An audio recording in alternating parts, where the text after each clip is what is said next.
বের হতে আমার অবস্থা খারাপ। আমি বের হচ্ছি, আমারে বলতেছে হুজুর আগে আমি খিচুড়ি নিয়ে নেই পরে বের হন। আমি বের হবো কেমনে? তো এই অবস্থা। আমি বের হয়ে দেখি যে আমার যে সহকারী সে নাই, ও বের হয়ে দেয় ক্যামেরাম্যান যে সে নাই। আমু কোন জায়গায়?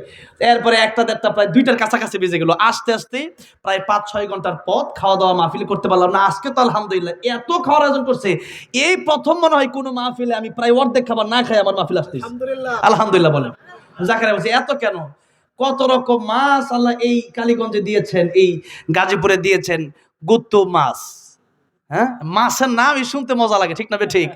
গুত্তু মাছ। রায়হান বলতেছে ভেড়া মাছ, বলেন মারহাবা। এই ভেড়া মাছ আমি আজকে ফার্স্ট খাইলাম, যদি আমার বাড়ি এখানে, আমি কিন্তু এই এলাকায় এরকম আসা যাওয়া কম, আর কি ছোট থেকে ঢাকায় বড় হয়েছি। তো এখন এই ভেড়া মাছ প্রথমে খাইছি, এরপর আর কই মাছ, এরপর আর কি মাছ, শিং মাছ, ইলিশ মাছ, রুই মাছ, আর কি এত রকম মাছ। এরপরে গুস্ত, মানে বাদ রাখে নাই মনে হয়, মোটামুটি যেগুলো আমরা জানি সবই আয়োজন করছে। বলি আলহামদুলিল্লাহ, এত ভালোবাসেন, সেই ভালোবাসার বিনিময়ে আমরা দিতে পারবো না, শুধু দোয়া দিতে পারবো। আমরা যেন দোয়া করি, আল্লাহ যেন সেই দোয়াটা যেন তাদের জন্য কবুল করেন, আপনাদের এলাকার জন্য আল্লাহ, এই এলাকায় যেন আল্লাহ খাস রহমত বরকত নাজিল করেন, বলেন আমিন। একেবারে শেষ সময়, আমার সময়টা অনেক বেশি হয়ে গেছে, কারণ আমি জানি আমার বাজার বেশি কথা বলবে না। আমি একেবারেই মোটামুটি অসুস্থ, যে কথা বলতেছিলাম, থেরাপি দিছিলাম আজকে। এই থেরাপি হচ্ছে, এটাকে বলে হয় কাপিং থেরাপি আর কি, এটা হিজামা বলে। আমরা শরীরে দিছি, প্রচুর অ্যালার্জির কারণে এটা আজকে দেওয়ার কারণে শরীরটা একটু ব্যথা হয়ে গেছে পুরো শরীরে। প্রায় যিনি দিল উনি বললো প্রায় 58টা মনে হয় এগুলা, মানে রাসূল সাল্লাল্লাহু আলাইহি ওয়াসাল্লাম এটা দিতেন, অনেক বিষাক্ত রক্তগুলো বের হয়ে যায় এটা দেওয়ার কারণে। যদি কেউ পারেন দিবেন। তো এই জন্য মাঝে মধ্যে আমি এটা দেই আর কি। সবাই আবার দিতে পারে না, চাকু দিয়ে যখন এভাবে দেয় তখন আমার কিন্তু সহজ না, একটু কঠিন আছে। তো এটা দিয়ে আসছি, তো পুরো শরীর একটু কাটা শরীর আর কি, আমার পুরো শরীরটাই প্রায় কাটা, মানে কাপড়ের ভিতরে যতটুকু আছে। তো এই জন্য আমিও ওই রকম সুস্থ না, তারপর আমি আসছি। আর উনিও অসুস্থ মোটামুটি, বলতে গেলে মাথা ঘোরাচ্ছে অনেক সময় ধরে, দিনে অনেক ব্যস্ত। রায়হানও প্রতিদিনই প্রোগ্রামে আছে, এখন তো প্রোগ্রামের সময়। তো হুট করে আজকে আমার খালি ছিল, তো জাকেরাই বলছে এরপরে দিছি। তো আমি একটা গজল গিয়ে শেষ করব, রায়হান তেলাওয়াত করবে, এক দুইটা গজল গাবে, আমাদের বাজারে একটু কথা বলবে, যে কথা শুনে আমরা উপকৃত হবো ইনশাল্লাহ। একেবারে শেষমেশ আমার ইফতি ভাই যেহেতু আমাকে বলেছেন যে ও মদিনার মাটির একটু বলতেই হবে, আপনারা যদি বলেন তাহলে বলবো, না এটা শেষ করে দিই, বলবো। আমি জানি যে নিজেরই ধৈর্য গোলাচ্ছে না, আর এখানে বসে ওয়াজ শোনা এটা জন্মের ধৈর্য লাগে, কথাটা বুঝতে পারছেন, এত সহজ না। এই জন্য রায়হান আজকে শুনছে, আবার তারা শুনে আলহামদুলিল্লাহ। আমরা আরো আগেও খুলনা, চুয়াডাঙ্গা কত জায়গায় মাহফিল করছি, তারা আবার শুনে আলহামদুলিল্লাহ। এমনি অনেকে বলে যে একলা একলা যান, তারা বলে না একসাথে যাবো, তাহলে ভালো লাগে। এই ভালো লাগা থেকে আর কি আসাতে বলবো, নবীর এই প্রেমের নাতে রাসূল সাল্লাল্লাহু আলাইহি ওয়াসাল্লাম গিয়ে আমি, আল্লাহ আমার মদিনায় যাওয়ার তৌফিক দিছে। 5 বার উমরা করছি, এবার হজে যাওয়ার নিয়ত করছি, আল্লাহ তৌফিক দান করবেন, আমিন। ও মদিনার মাটি রে,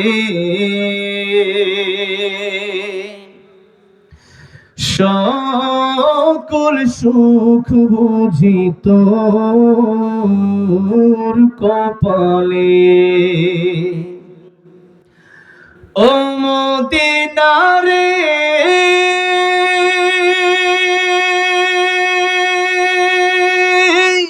তোর বুকে আমার নবী, যার লাগি পাগল সবই, যার তরে হইল সৃষ্টি ত্রিভুবন। কাঁদি আমি সারাক্ষণে, কখন যাব সেখানে, সহে না আর পরাণে।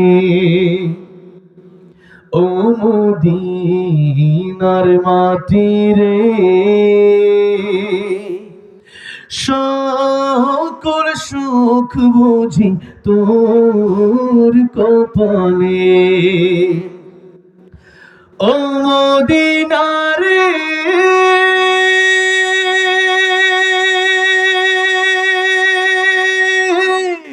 পাখি যদি হতাম আমি, উড়ে উড়ে যেতাম আমি, থাকতো না মনে কোনো যন্ত্রণা।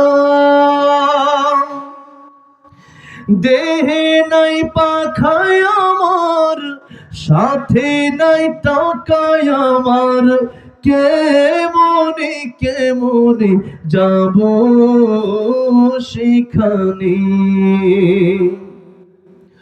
ও মদিনার মাটি রে সকল সুখ বুঝি তোর কপালে ও মদিনার মাটি রে সকল সুখ বুঝি তোর কপালে। আসলে সুরের পাখি তো এখানে বসা আছেন, এখন তেলাওয়াত শোনাবে আবু রায়হান এবং ইসলামী সঙ্গীত শোনাবে আবু রায়হান এবং আরো অনেক কিছু শোনাবে ইনশাআল্লাহ। আপনারা যতক্ষণ থাকবেন রায়হান আছে ইনশাআল্লাহ। আর রায়হানের একটা অভ্যাস খুব ভালো, মানুষের আবদার রাখে। আমি যদি ওর একটা বলি যে তোমার